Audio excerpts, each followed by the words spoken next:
Shalom Bapak Ibu Saudara-saudari yang dikasihi dan mengasihi Tuhan. Kita bersyukur hari ini Tuhan memberkati kita. Sebelum kita membaca merenungkan firman Tuhan, mari kita berdoa.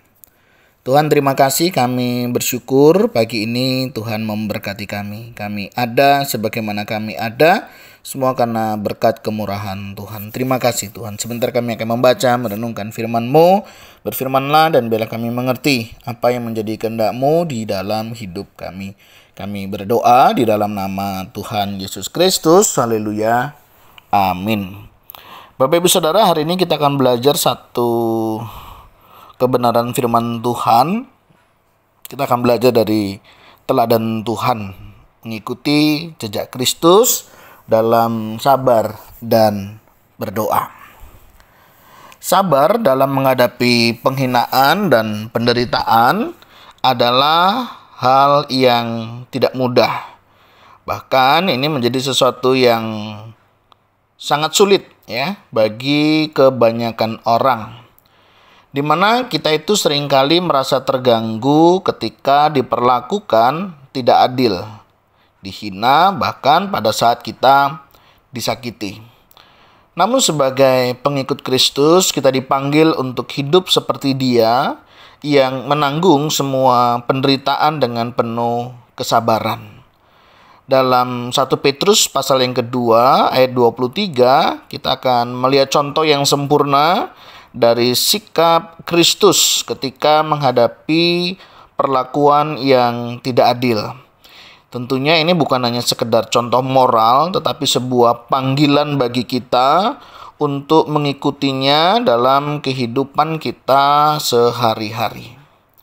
Bapak Ibu Saudara, sebagai manusia, kita seringkali merasakan ketidakadilan dan penderitaan di dalam hidup ini.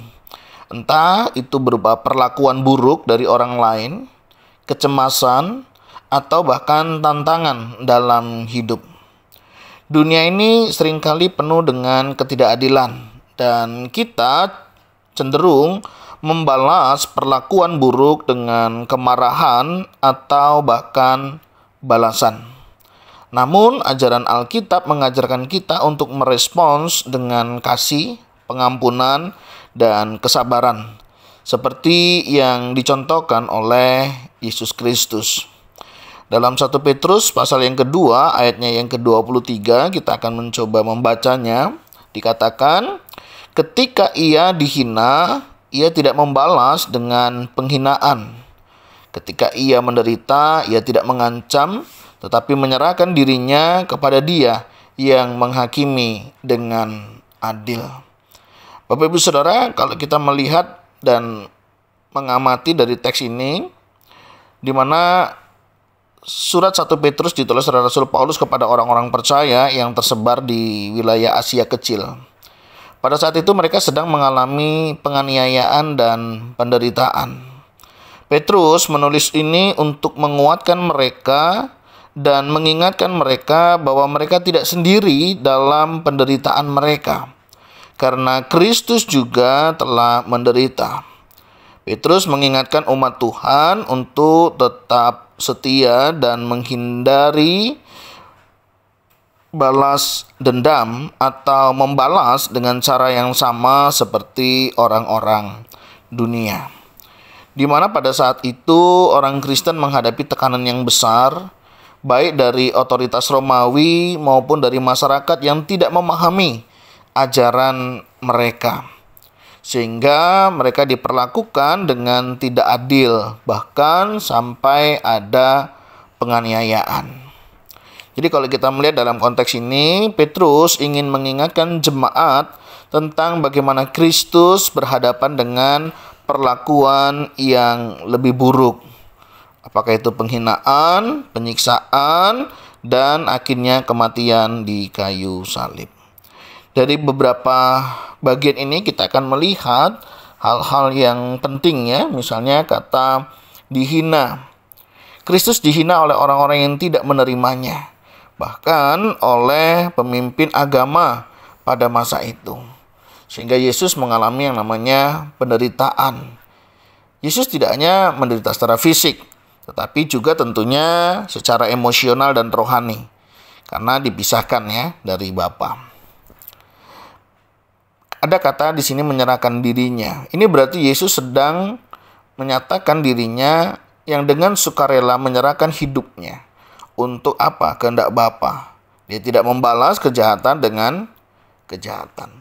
Sehingga kalau kita mencoba menyimpulkan makna daripada ayat yang kita baca, ayat ini mengajarkan kita bahwa Kristus adalah teladan yang sempurna dalam menghadapi penghinaan dan penderitaan. Ketika dihina, dia tidak membalas. Dan ketika menderita, dia tidak mengancam. Sebaliknya, dia menyerahkan dirinya kepada Allah yang Maha Adil. Ini menunjukkan sikap penyerahan diri yang total kepada kehendak Allah, serta kepercayaan penuh bahwa Allah yang adil akan membela umatnya. Satu kali ada seorang guru yang dihina oleh murid-muridnya di depan kelas. Bisa saja merasa marah dan ingin membalas penghinaan tersebut. Namun, seorang guru yang bijaksana akan memilih untuk diam dan memberikan respons yang penuh kasih. Hal ini bukan berarti dia lemah, tetapi dia memilih untuk menunjukkan pengendalian diri dan memberi contoh yang baik bagi murid-muridnya. Sama seperti Kristus yang menahan dirinya saat dihina dan disiksa, kita pun dipanggil untuk menahan diri dan mengampuni mereka yang melukai kita. Apa yang bisa kita lakukan? Pertama, kita bisa meniru Kristus dalam sabar. Dalam kehidupan sehari-hari, kita sering menghadapi situasi yang tidak adil, baik itu di tempat kerja, di rumah, atau dalam hubungan sosial. Kita akan merasakan penghinaan atau perlakuan yang tidak adil. Sebagai anak Tuhan, sebagai orang Kristen, kita dipanggil untuk mengikuti jejak Kristus yang tidak membalas penghinaan dengan penghinaan, tetapi memilih untuk mengampuni dan menyerahkan diri kepada Tuhan yang Maha Adil. Yang kedua, kita bisa belajar dari bagian ini, yaitu tentang percaya pada keadilan Allah. Terkadang kita merasa perlu untuk membalas perlakuan buruk kepada kita. Namun Alkitab mengingatkan kita bahwa Allah adalah hakim yang adil. Dia akan membalas setiap perbuatan dengan adil pada waktunya.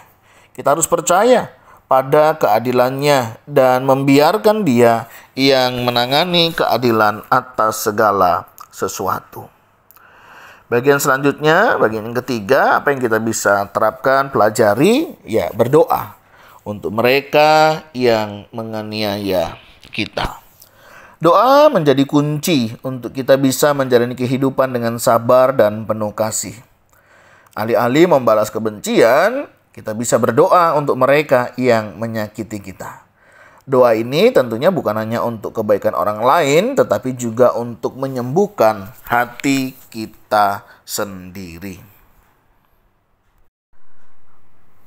Dalam satu kutipan, Dietrich Bonhoeffer mengatakan, bukan kemenangan yang menjadi tujuan utama hidup kita sebagai orang Kristen, tetapi ketaatan kepada Kristus yang memanggil kita untuk mengasihi dan mengampuni, bahkan ketika kita disakiti.